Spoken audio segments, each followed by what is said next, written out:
The world is watching the Middle East with great concern. The date is June 18, 2025, and the long-standing tension between Israel and Iran has reached a critical point. For many years, these two powerful nations have been locked in a Cold War, a conflict fought through spies, cyber attacks, and proxy forces in other countries. But now, the quiet conflict is threatening to become a loud and devastating war. The language coming from both Jerusalem and Tehran is becoming more aggressive.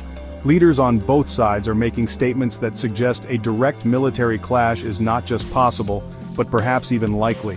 This situation has created a feeling of deep unease across the globe, as a war between Israel and Iran would have consequences far beyond their own borders. The core of this escalating crisis is Iran's nuclear program. Israel has always seen a nuclear-armed Iran as a threat to its very existence. It views Iran's government as a radical regime that cannot be trusted with the world's most dangerous weapons. For its part, Iran insists its nuclear activities are for peaceful purposes, like generating electricity. However, recent events have made it much harder for the international community to believe this claim. The situation is like a slow-motion train wreck. Everyone can see the danger ahead, but diplomatic efforts to stop it have so far failed to change the course of events, pushing the region closer to a conflict that nobody truly wants but many now see as unavoidable. This is not a new problem, but it has entered a new and more dangerous phase. For decades, the international community, led by the United States, has tried to manage Iran's nuclear ambitions through sanctions and negotiations. These efforts have had mixed results, sometimes slowing down the program, but never fully stopping it. Now, with diplomacy appearing to stall, Israel feels it is running out of time. Israeli leaders believe that the window to act is closing. They fear that if they wait too long, Iran will have a nuclear bomb, and the strategic balance of the entire Middle East will be changed forever. This sense of urgency is driving the current crisis and making the talk of war feel more real than ever before. The potential for a direct military strike by Israel on Iran's nuclear facilities is now being discussed openly by officials in the United States and Europe. These are not just rumors, they are based on credible intelligence and statements from high-level sources. Israel appears to be making serious preparations for a unilateral attack, meaning it might act alone, even without a green light from its most important ally, the United States. This possibility raises many difficult questions. Would such an attack succeed? What would be the consequences? And could it trigger a much larger war that engulfs the entire region? These are the questions that leaders in capitals around the world are grappling with as they watch the shadow of war grow longer. At the heart of the tension between Israel and Iran lies one major issue: Iran's advancing nuclear program. Israel has long maintained that it will never allow Iran to develop a nuclear weapon. This is not just a policy, it is a fundamental part of Israel's national security doctrine. From Israel's perspective, the government in Iran is led by extremists who have repeatedly called for Israel's destruction. The idea of such a regime possessing the ultimate weapon is, for Israelis, an existential nightmare. They believe that a nuclear Iran would not only pose a direct threat, but would also embolden its proxy forces, like Hezbollah in Lebanon and Hamas in Gaza, creating a ring of fire around Israel. Iran, on the other hand, presents a very different story to the world. It consistently claims that its nuclear program is entirely for peaceful purposes, such as energy production and medical research. Iranian leaders point to their rights as a sovereign nation under international treaties to develop nuclear technology. They argue that the pressure from Israel and the West is unfair and is simply a way to keep Iran weak and dependent. However, Iran's actions have often contradicted its peaceful claims. For years it has hidden parts of its program from international inspectors and has restricted access to key sites, creating a deep sense of distrust among other nations. This lack of transparency is a key reason why many countries are skeptical of Iran's true intentions. The situation became much more serious recently. In June 2025, the International Atomic Energy Agency, the world's nuclear watchdog, passed a formal resolution condemning Iran. This was a significant step, as the agency officially found Iran to be non-compliant with its obligations for the first time in 2 decades. The IAEA was very concerned about undeclared nuclear materials found at several sites. Instead of cooperating, Iran responded with defiance. It announced plans to build a new uranium enrichment facility and to install more advanced centrifuges at its Fordow plant, a site buried deep under a mountain to protect it from attack. This defiant response was seen by many as proof that Iran is not serious about diplomacy. This brings us to the most alarming development, the level of uranium enrichment. To build a nuclear bomb, uranium must be enriched to about 90% purity. For a long time, Iran stayed at lower levels, but now it is enriching uranium up to 60%, which is dangerously close to weapons grade. There is no credible civilian use for uranium enriched to this level. This step has set off alarm bells in Israel and in Western capitals. It suggests that Iran is now just a short technical step away from being able to produce the material needed for a bomb. For Israel, this is the red line that it has warned about for years, and it is the primary reason why the talk of a military strike has become so urgent. When a country considers going to war, it always presents a set of reasons to justify its actions. Israel is no different. The main reason it gives for a potential strike on Iran is self-defense. Israeli leaders argue that Iran's nuclear program is an existential threat that must be stopped before it is too late. They point to the recent IAEA censure and Iran's decision to increase uranium enrichment as clear evidence that diplomacy has failed. They believe that Iran is not negotiating in good faith and is simply using the talks to buy more time to advance its nuclear work. From this point of view, a military strike is not an act of aggression, but a necessary last resort to prevent a future catastrophe. Another key reason given by Israel is a closing window of opportunity. In October 2024, Israel reportedly carried out successful strikes that damaged a significant portion of Iran's advanced S-300 air defense systems. These systems are designed to shoot down attacking aircraft. By damaging them, Israel created a temporary opening for its air force to operate more safely over Iran. However, military intelligence suggests that Iran is working quickly to repair and rebuild these defenses. Once they are fully operational again, any Israeli air attack would become much more difficult and costly. Therefore, Israeli military planners feel a sense of urgency, believing that if they are going to act, they must act now, before this strategic window closes for good. However, critics and skeptics question whether these reasons are the full story.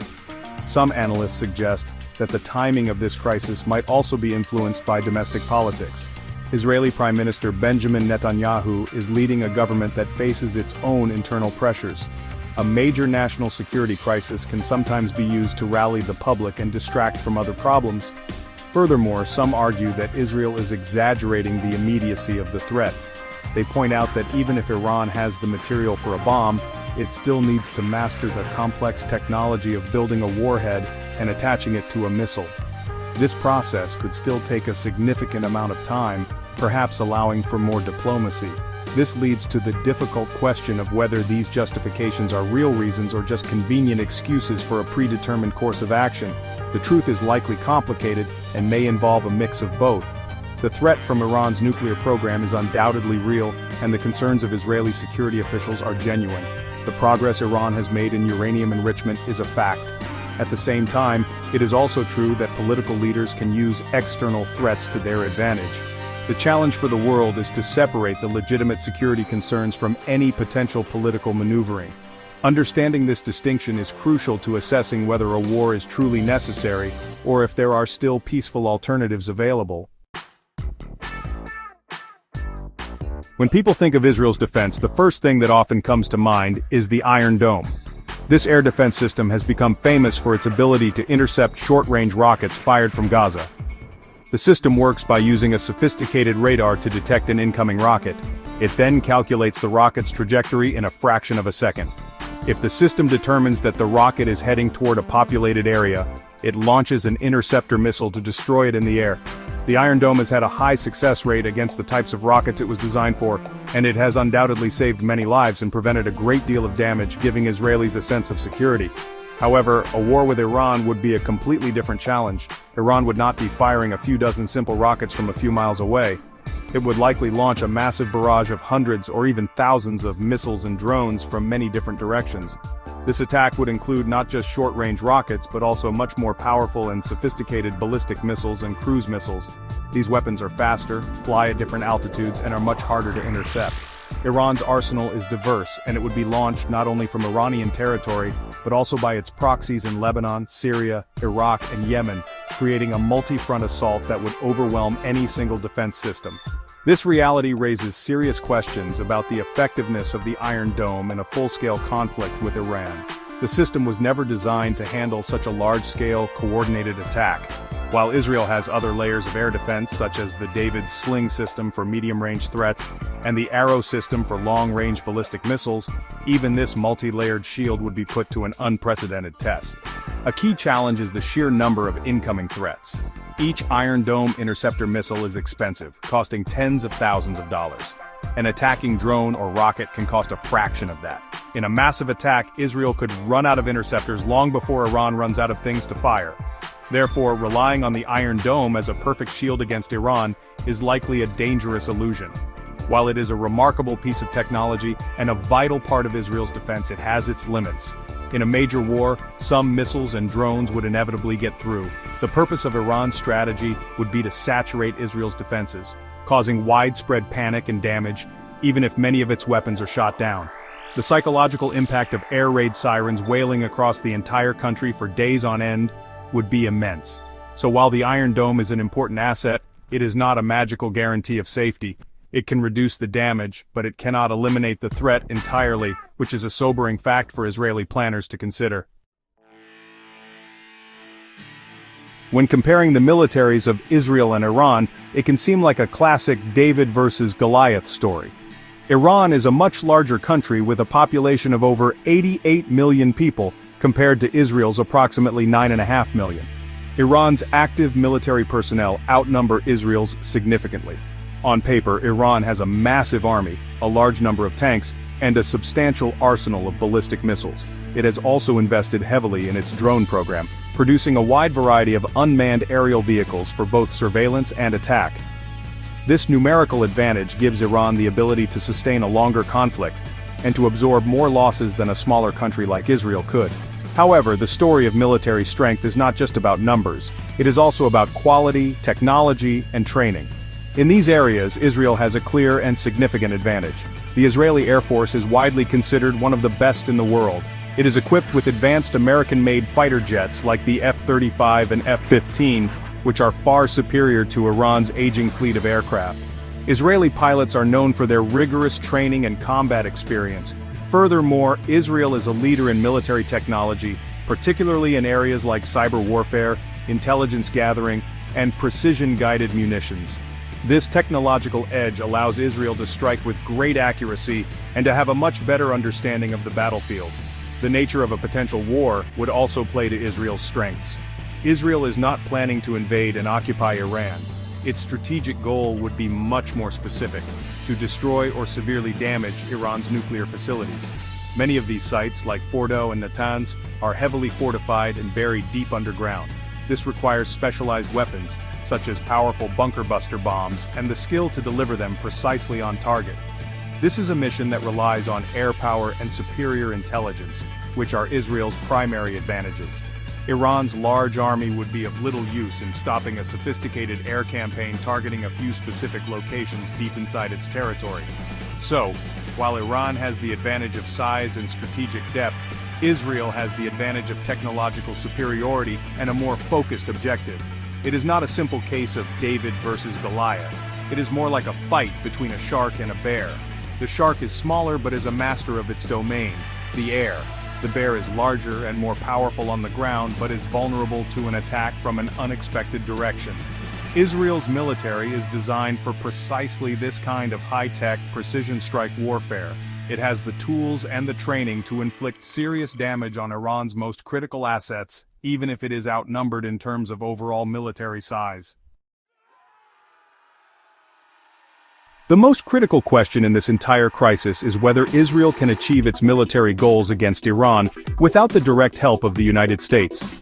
Historically, Israel has always counted on American support. The United States provides Israel with billions of dollars in military aid each year, as well as access to its most advanced weapons technology. In any major conflict, the diplomatic and military backing of the United States has been a crucial factor. An American green light not only provides political cover but also sends a powerful message to a country's enemies. A war fought without this support would be a massive gamble for Israel, both militarily and diplomatically. From a purely military perspective, a solo Israeli strike is possible but extremely challenging. The distance from Israel to Iran's main nuclear sites is over 1,000 miles, which is at the very edge of the range for Israel's fighter jets. To conduct such a mission, Israeli planes would need to be refueled in mid-air. While Israel has its own refueling tankers, the United States has a much larger and more capable fleet. Access to American tankers would make the operation much easier and more effective. More importantly, the United States possesses the most powerful bunker-busting bombs, which may be necessary to destroy Iran's most deeply buried facilities. While Israel has its own versions, the American ones are considered more potent. The current American position adds another layer of complexity. The Trump administration has signaled that it will not participate directly in a military strike. However, it may not try to stop Israel either.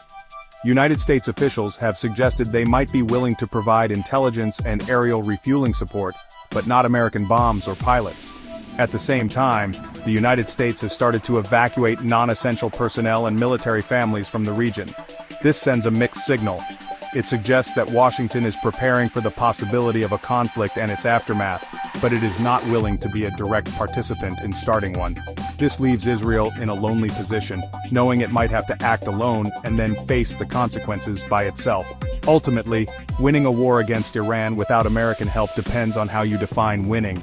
If winning means successfully striking and damaging Iran's nuclear facilities in a single targeted operation, then Israel likely has the capability to do that on its own, as it demonstrated with its strikes on Iran's air defenses in 2024. But if winning means surviving the massive multi-front retaliation that would surely follow, the picture becomes much darker. A sustained war against Iran and its powerful network of proxies would be incredibly costly for Israel. Without the United States to resupply it with munitions and provide a diplomatic shield at the United Nations, Israel would find itself in a very difficult and isolated position, fighting a war of attrition it could not hope to win in the long run. The escalating crisis between Israel and Iran is not happening in a vacuum. The entire world is watching, and the reactions from other major powers are a critical part of the story. The United States, under President Trump, has taken a hard line against Iran, but it has stopped short of committing to military action. The current administration appears to be caught in a difficult position. It is dissatisfied with Iran's behavior and the lack of a diplomatic breakthrough, but it is also wary of being dragged into another major war in the Middle East. This has led to a policy that seems to support Israel's right to defend itself, while simultaneously trying to avoid direct American involvement in any attack, creating ambiguity and uncertainty for everyone involved. Europe's major powers, including France, Germany, and the United Kingdom, are in an even more delicate situation. They are partners with the United States in trying to contain Iran's nuclear program, but they have generally favored diplomacy and economic pressure over military threats. They were key architects of the original nuclear deal, and are deeply concerned that an Israeli strike would destroy any remaining hope for a peaceful solution. These European nations are urging restraint on all sides. However, their influence is limited. They do not have the military leverage of the United States, and their calls for calm are being drowned out by the increasingly loud drums of war from both Jerusalem and Tehran. The diplomatic track appears to have reached a dead end, which is a major reason for the current sense of crisis. For months, secret talks have been taking place in Oman between United States and Iranian negotiators. The goal was to find a new agreement that would limit Iran's uranium enrichment in exchange for some relief from crippling economic sanctions. However, these talks have reportedly collapsed. The United States proposed a plan for Iran to gradually phase out all of its uranium enrichment, but this was rejected by Iran's supreme leader. This diplomatic failure has convinced many in Washington and Jerusalem that Iran is simply not willing to negotiate a deal that would truly end its nuclear threat, leaving military action as the only remaining option. In response to the growing threat of conflict, countries are already taking precautionary measures. The United States has authorized the voluntary departure of military dependents and non-essential embassy staff from several countries in the Middle East, including Iraq. The United Kingdom has issued new warnings to commercial ships in the region, fearing that they could be targeted in the event of a war. These actions show that the threat is being taken very seriously. Meanwhile, Iran has issued its own stark warnings, stating that if it is attacked, it will retaliate not only against Israel but also against all United States military bases in the region. This threat broadens the potential battlefield and raises the stakes for everyone, turning a regional conflict into a potential global crisis. To understand why this conflict seems so unavoidable, it is essential to look at the world from the perspectives of both Israel and Iran. For Israel, the situation is framed by history and a deep-seated sense of vulnerability. The memory of the Holocaust is a core part of the nation's identity, creating a powerful resolve never again to allow another power to threaten the existence of the Jewish people. When Israeli leaders hear Iranian officials call for their country to be wiped off the map, they take these threats literally. They see Iran's pursuit of nuclear weapons not as a quest for prestige or deterrence, but as the development of a tool to carry out another genocide. From this viewpoint, inaction is not an option. It is a betrayal of their most fundamental duty to protect their people. This perspective leads many in Israel to believe that a preventative war is not only necessary, but also moral. They argue that it is better to act now and accept the risks of a conflict than to wait and face a nuclear-armed Iran later. They see the current moment, with Iran's air defenses weakened and its economy struggling under sanctions, as a unique opportunity. Proponents of a strike believe that a swift and decisive blow against Iran's nuclear program could set it back by many years, buying valuable time. They feel that the international community has failed to stop Iran through diplomacy, and therefore Israel has no choice but to take matters into its own hands to ensure its own survival. From the Iranian perspective, the world looks very different. Iran's leaders see themselves as the victims of foreign aggression and interference for over a century. They remember the 1953 coup, backed by the United States and Britain, that overthrew their democratically elected government. They remember the brutal 8-year war with Iraq in the 1980s, during which the West supported Saddam Hussein. They see themselves surrounded by American military bases and facing a nuclear-armed Israel that has never signed the Nuclear Non-Proliferation Treaty. From this viewpoint, their nuclear program is not a tool of aggression, but a necessary deterrent to ensure that their country can never be invaded or bullied again. For this reason, many in Iran see Israel's threats as proof of Western hypocrisy and aggression. They believe that the pressure on their nuclear program has nothing to do with weapons, and everything to do with preventing Iran from becoming a strong and independent regional power. They have warned that any attack on their soil will be met with a history-making response. They would see such an attack as an act of war, not just against their government but against the entire Iranian nation, and they would likely rally their people and their regional allies to fight back with all their might. This deep-seated sense of national pride and historical grievance means that Iran is unlikely to back down in the face of threats, creating a dangerous cycle of escalation. As of today, June 18, 2025, the Middle East stands on the precipice of a devastating war. The path of diplomacy appears to be closed, and the logic of military action is gaining momentum. Israel, driven by a profound and genuine fear for its long-term survival, seems more prepared than ever to launch a unilateral strike against Iran's nuclear facilities. The justifications it offers, a closing window of opportunity and the failure of international negotiations, are based on real and alarming developments. Iran's continued defiance, its enrichment of uranium to near weapons-grade levels, and its rejection of diplomatic off-ramps, have created a situation where Israel feels it has been backed into a corner, with few good options left. In my view, a military strike by Israel is now highly probable. While such an action is fraught with immense risk, the strategic thinking in Jerusalem seems to have concluded that the risk of inaction is even greater. The Israeli leadership appears to believe that allowing Iran to become a nuclear threshold state would fundamentally alter the security landscape of the region in a way that is unacceptable. They may be willing to absorb the inevitable and painful retaliation in order to prevent what they see as a far worse long-term outcome. The lack of a strong restraining hand from the United States further increases the likelihood that Israel will decide to act alone, believing it has tacit, if not explicit, American approval. The consequences of such a war would be catastrophic. Even a successful Israeli strike would not permanently end Iran's nuclear program, it would, at best, delay it.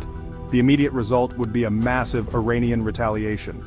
Iran and its proxies would likely launch thousands of missiles and drones at Israeli cities, testing its air defenses to their absolute limit.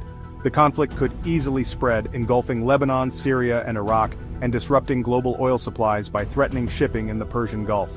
All United States bases in the region would become targets, potentially dragging America into a war it sought to avoid. The human cost on all sides would be immense. Looking forward, the next few weeks will be critical. The final decision rests in the hands of a small group of leaders in Jerusalem. They face a terrible choice between two dangerous paths. One path involves trusting in a diplomatic process that has failed and accepting the risk of a nuclear Iran. The other path involves launching a preventative war and accepting the certainty of a bloody and unpredictable conflict. The current trajectory points overwhelmingly toward the latter. The world can only hope that some last-minute breakthrough occurs, but as things stand, the shadow of war is growing darker and the chances for a peaceful resolution are fading with each passing day. The region is bracing for a storm that may be impossible to stop.